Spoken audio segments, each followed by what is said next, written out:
Are you okay if I go ahead and start sharing my screen? Is that all right? Well, actually, I got to give you controls first. Oh, do that. So, well, we're going to welcome Meagan Ford. She's going to do a presentation on making loving a loving library, incorporating mindfulness into your programming. And Lord knows, especially after COVID, that's exactly what we need for our wonderful darlings is more loving. Bless them all. Yes, because this is rough. The kids have gone through a lot. So I want you to see if you can take control of the screen before I All drop right. off. So share your screen and I'll drop off and you can get started. All right, y'all. Can everybody see okay? Yes, I can see your screen. Fantastic. All right, I'm going to go into my full presentation mode. All right. All right, everybody, I'm going to kind of minimize this chat for us. Hey, I am Meagan Ford. In all honesty, for those of you that know me or haven't met me, I have really crappy anxiety myself. And so mental wellness and SEL have kind of been a little bit of a mission for me because I was the kid in high school that kind of struggled and didn't have a space to go. So I wanted my library to be that space for kids. I apologize. I look like a hot mess today. It is pre-planning and we have been poster printing and laminating and trying to set up our space. So hang with me, y'all. So I am a librarian at Johns Creek High School. I work in just north of Atlanta. For those of you that aren't familiar with the area, like many of you, I just like kind of do all the things. If you want to follow me on social media, I'd love that. It's at Ms. Ford Fierce on both Instagram and TikTok. I'm trying to move away from Twitter because it's kind of turning into disaster. So I love sharing my resources with everybody. So just reach out anytime. That's my email there for any of you that need it. All right. So one of my goals is, like I said, really to just kind of, oh no, it went like really far, create this safe space for our students. As Casey said, we are seeing just epic meltdowns of kids, especially because of COVID. We're seeing a ton of students that just really don't know how to manage their emotions. They, especially for us in high school, we're seeing kids that really just don't know how to socialize or cooperate or work with others. We're seeing tons of discipline issues across the board. So I really try to be thoughtful in how I plan my programming for my library to create a safe and creative environment and an outlet for our students. So I shared a couple graphs with y'all. So this first one I got from Michigan State's website.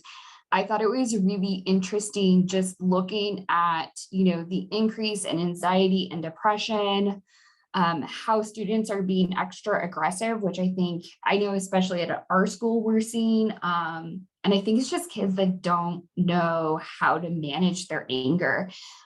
They've been through this trauma like the rest of us, and they've never been taught the skills on how to manage those big emotions that they have. So we also know that there is a major mental health crisis.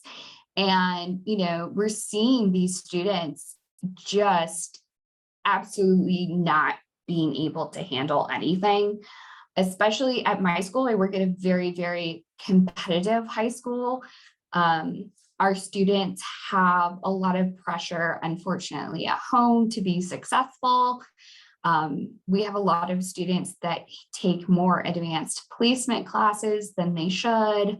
They're overwhelmed. They're playing, on top of taking 4 APs a day, they're in soccer and 3 other sports and maybe another club on top of that. I think any of us would melt down in that situation. They're completely overwhelmed and they have no downtime. So part of my goal is, like I said, to kind of create that space and work that into our programming so that they do have an area where they can release these emotions, learn skills that are really important moving forward. So one of my first goals as a librarian has been to just build an environment that our students want to be in, one that's inclusive for all, it's equitable, everybody feels comfortable in that space. One of the ways we've done that the past couple of years, this is Bella, she's adorable, she's a giant schnauzer. She is an emotional support dog that comes to our school every other week. We work with our clinic, and then our PTSA gives out grants. So our PTSA actually pays for Bella to come in. And Bella, it's really interesting because Bella can kind of sense who needs a hug. And she will actually go up to students and kind of set her paw on them. Students get to know her really well because she's there quite a bit.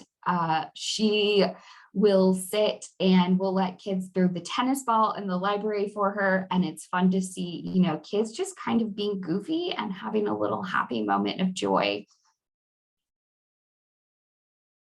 We also feel that inclusion is super, super important in our library environments for creating this mindful space. Because if kids don't feel safe, they're not going to feel okay sharing and expressing their emotions. So we try to incorporate that into our programming. So we have a group of students, community-based instruction, which are students who are, you know, they are our students with more severe intellectual and physical disabilities. But they work with us and we love going down and reading with them. And they come up and they hang out with us. We love them to death. We have, we work with our GSA club, our Gender and Sexuality Alliance quite a bit to incorporate programming to support them. We love, love, love including everybody and everything. And so, like I said, my students don't have a lot of creative outlets. Creativity is so important because we have built a society where there's so much pressure to succeed. And our students need safe spaces to play. I think play is so important, and safe spaces to fail.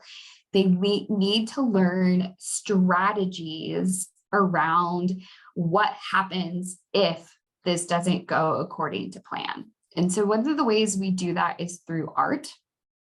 One of my favorites is tie-dye because for both teachers and students, because you can't be perfect when you do tie-dye. Tie-dye is never going to come out how you imagine. You can't predict how it's going to come out.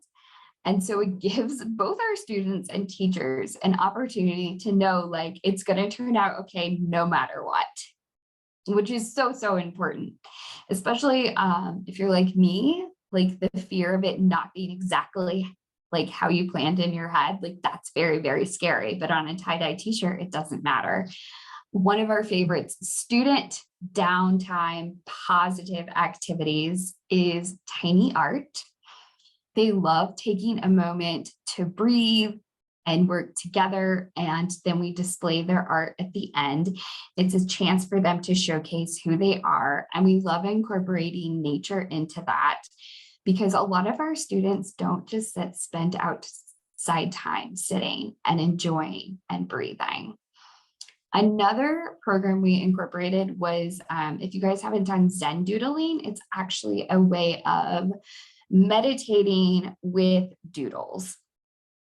And so for our students that have never meditated, they don't know how to like calm their brains, Zen doodling is an excellent activity to help them learn how to take slow, deep breaths, And it teaches them an outlet for those that are fidgeters and don't really like know how to chill out, like that anxious energy. Zen doodling is an excellent, easy activity to do with them.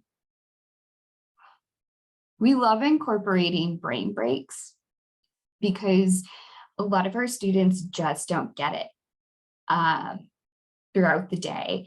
It's also really fantastic because when we incorporate play, when we incorporate fun, we see students collaborate and meet other students that they might not otherwise. It's a chance for those that might not feel comfortable talking to someone new to be social. Interestingly, we've seen this when I bring my Switch into school. I bring it in about once a month as a treat or when we have big activities. And it's really fun to see students who struggle with talking to other students. They're the student that refuses to go to lunch, that sits by themselves, go up to someone else and ask, hey, can I play Smash Brothers with you? Or hey, do you want to play Mario Party? And you get a really, really interesting crew of students who are really getting to know each other and might meet a new friend. We believe in not eating lunch alone or being alone. So we always invite students to the media center, come meet a new friend. We like being friend matchmakers. And it's just so important for them to have something tactile that isn't, sometimes electronic, because I say my high schoolers are big toddlers. They just want to play. They want to have some downtime. And when all else fails, it's always important to incorporate dance parties. So for us, another way to deal with anxiety, to deal with stress is to kind of, shake it out, shake it off. Our students are huge T-Swift fans. So last year, we incorporated our Taylor Swift pre-concert concert. It took place for all students who, may or may not have gotten their favorite Taylor Swift tickets. So when I tell you dance parties are so easy to throw in the media center, they're one of my favorite forms of like positive shaking everything off. It's so easy. All it takes is some party lights, which we all love a good party light, and some jamming music, which we just play over a Bluetooth speaker from Spotify on my phone. We let the students pick their playlist, so they give us music suggestions, always school appropriate, of course. And this one was extra fun because we incorporated a creative outlet, which is that we got a Taylor Swift cutout for those that couldn't meet Taylor in real life. And so they are, they came, they danced, and then anybody who created, my kids are huge social media nerds, anybody who created the best Taylor Swift TikTok video or green picture with the Taylor Swift cutout got to take home this Taylor Swift cutout. It got very competitive. We are also incorporating, if you guys are Taylor Swift fans, we are incorporating Taylor Swift bracelets when we return next week. So again, something really simple that's mindful. Students are going to create mantras for the year with their bracelets, and all it takes is some beads and some string. And I'm really, really excited to see, where they want to grow. One of our biggest things that we're also going to incorporate this year is Mindful Monday book clubs, where we will be working with counselors to, we have hour-long lunches, y'all. I am so blessed. I have never had an hour-long lunch previous. Normally they're 25 minutes and you're scrambling. So we have some time for programming, which is great. So we're working with our counseling department to build in a book club where students will read books about different issues, pressures, people struggling with different things, growing through different things. Our theme this year is Choose to Bloom. And so we're going to meet on Mondays in kind of a safe space and talk about the books, and hope that that gives our students who aren't necessarily able to afford therapy, or maybe we have 73 different countries represented in our school. So we have some parents that don't necessarily believe in therapy, give them an outlet to talk in a safe space. That was really quick, y'all. That wasn't very long. What questions? I wanted to leave some. Okay, so how do I schedule activities? Do I do them during the school day, before or after school? Yes, yes, and yes.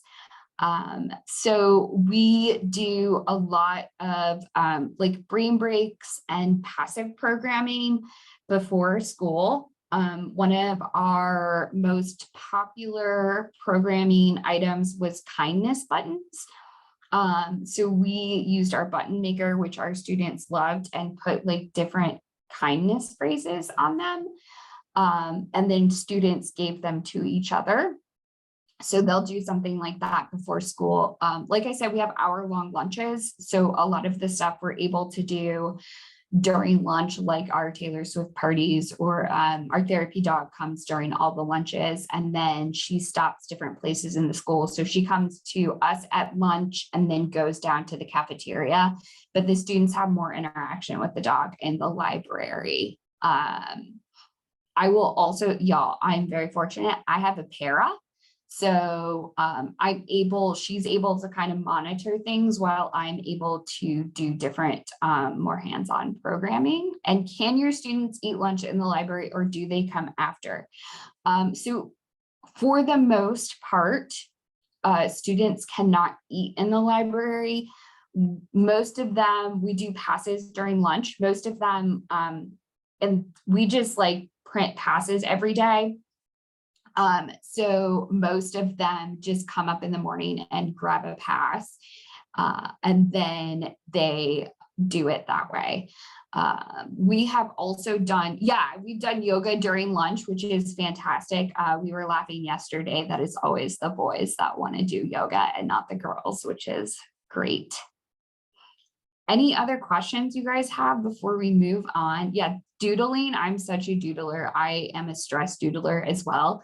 I actually Zen doodled myself some bookmarks for the school. Can I ask a quick question? Yes, please do.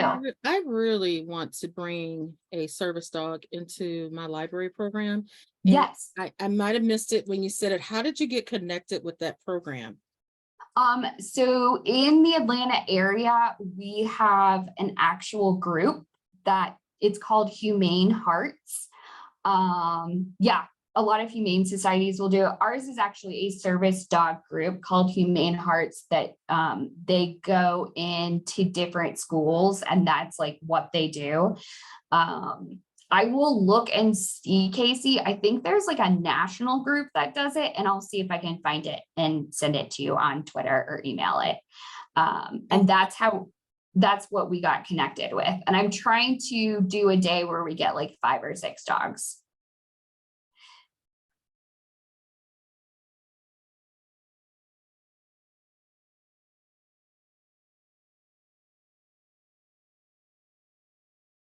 I'll have to see. I need to see like what the national group is, because I know there's a group. And it's kind of nice because it's the same. Yeah, counseling department is a great place to start. We also have a lot of teachers at our school that work with a lot of local shelters and have service dogs themselves, as well as a couple students, and that helped as well. Yeah, tons of different connections to get service dogs, and they're so chill. Like, they're the best. We love Bella. I think she's even better for the teachers than some of the students.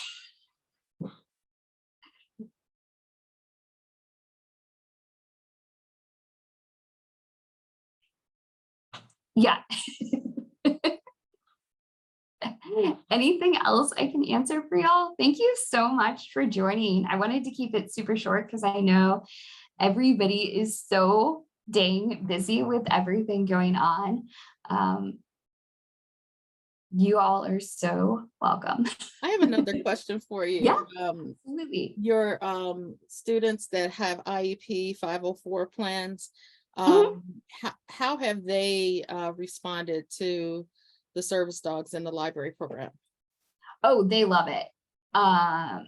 We have a lot of, I just think back to last year, we have a couple of our students that have IEPs and 504s that they are allowed to eat in the lunch because they legitimately like have sensory issues. And it was so cute during finals last year. Bella, our service dog, was just laying down and like 2 or 3 of them went and like kind of laid next to her on the floor, and like one was holding her paw and one was like rubbing her ear. And it was just like this beautiful time for them to just be like, have that moment of connection, just to chill out. So they respond really well. We have had, the only issue we've had, and we've had Bella, we've had her since 2018, I think. The only issue we've had is one student who's like really, really afraid of dogs, but it was really fantastic because they actually used Bella because she's so chill to help him with his fear of dogs. So one day, like, he sat, we have a large library, so he sat on one side of the library and she sat on the other. And so that was like, he could be in the same room with her. And then they got to the point where he was actually excited for her to come and would like rub her. So it's been really, really powerful to have her in the library.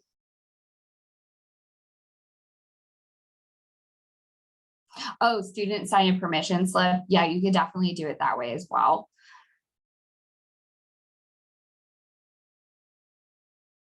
I'm seeing 2 more questions about Yeah. Oh, allergies.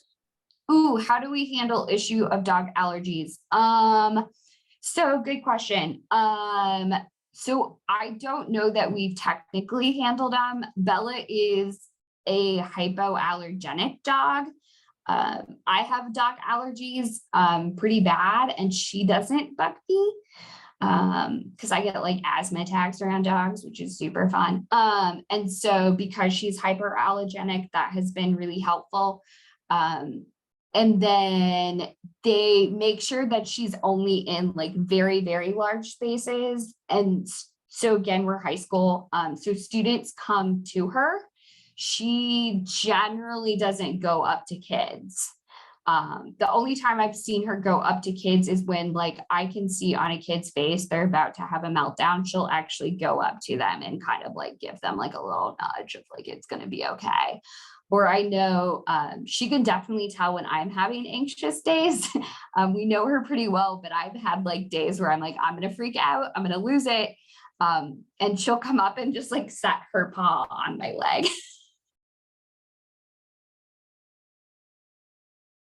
Animals.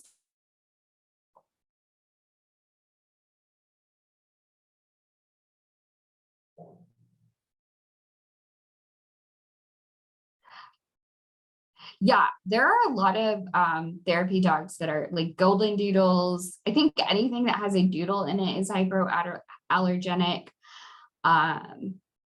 We have had the like fur, I see a lot of people saying like Humane Society Fur Kids, which is a shelter near us. We've had them bring dogs, but when they do that, those dogs stay outside. They don't go inside, and the kids line up to see them.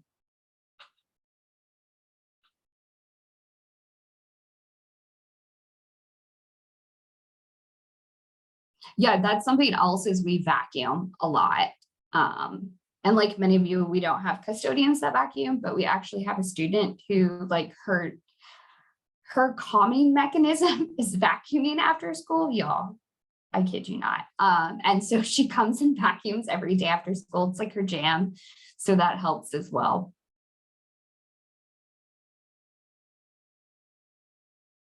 Yeah, I love it too. It's fantastic. The number of kids we have that like are soothed by cleaning. Well, I'm a firm believer, whatever works, works. Do it, Yep. do it, because it could be very successful, Mm-hmm. Well, I thank you. This was Yeah. very interesting. My school is a Hope Model School, and we do a lot with movement and Yeah. therapy. And I see a lot of parallels here. what you're Oh, talking very about, and interesting. some ideas. It's giving me some ideas too. I'm gonna have to look that up. My students wanted steak. Mine asked for a snake, and I said absolutely not. And then they said a bearded dragon, and I said absolutely not. No fur. Ashley saying that's why I I'm have a like, bearded dragon, no fur. Yeah, it's funny right. I'm seeing like, we are her not. TikToks with her dragon. Oh my God. Yeah. I'm like, yeah, I really want a library cat, but again, like the allergies, that would be a problem. I wanted fish, and I have a custodian that would help me with it, but I'm paranoid about cleaning the tank. But that's a whole nother conversation. But look, Yeah. I will tell you, the kids get really attached to fish. And I'm like, I've got high school, they got really attached to our fish. wow, Yeah. wow. Well, thank you so much, Megan. It's a pleasure meeting you, and this was a treat. Yeah. I really enjoyed it. Thank you, thank you, thank I you. appreciate you for hosting this. Hey, look, it's all about just getting out and just asking people, come on and join us, and let's help support the field. That's what it's all about. I love Right. it. I love it. Thanks, Well, everybody. take care. Show Megan some love in the chat and on social media. She did an excellent job. And how can we connect with you on social media, Megan? It's at, I'll type it in the chat, Ms. Ford Fierce. I use Twitter, Instagram, and TikTok, but I'm trying to go more toward like Instagram. I like it a little bit more than Twitter, even though there's not like a really good way on Instagram to share resources, which kind of stinks. Yeah. I hope they'll make some improvements. Me too. Me too. Mhm.